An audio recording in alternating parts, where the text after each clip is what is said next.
चासकमान धरणातील पाणी कॅनॉलद्वारे शिक्रापूर परिसरात वेळ नदी, राऊतवाडी, वाबळेवाडी, बुधेवस्ती, चारी नंबर 11, 12, 13 ला सोडण्यात यावे अशी मागणी शिक्रापूर ग्रामपंचायतीचे प्रशासक रमेश गडदे यांनी शिक्रापूर पाटबंधारे विभागाच्या शाखा अभियंत्यांकडे निवेदनाद्वारे केली आहे।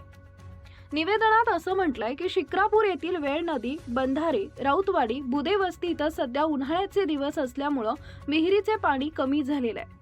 सध्या चासकमान प्रकल्पाचं पाणी शिक्रापूर मधील वेळ नदीला, सर्व ओढ्यांना, तळ्यामध्ये पाणी सोडण्यात यावे। पाणी सोडल्यास पाणी पुरवठा विहिरीची कूपनलिकेची पाणी पातळी वाढण्यास मदत होईल। गावातील वाड्या वस्त्यांना पाणी पुरवठा करणे, पिके जगवणं शक्य होईल, तसेच जनावरे जगवणंही शक्य होईल। आपल्या स्तरावरून शिक्रापूर परिसरातील वेळ नदी, बंधारे, राऊतवाडी, वाबळेवाडी, बुधेवस्ती, चारी नंबर 11, 12, 13 ला चासकमान धरणाचे पाणी त्वरित सोडण्याची कार्यवाही करण्यात यावी, असं विनंती निवेदनात करण्यात आली आहे। Subscribe now and press the bell icon. Never miss an update.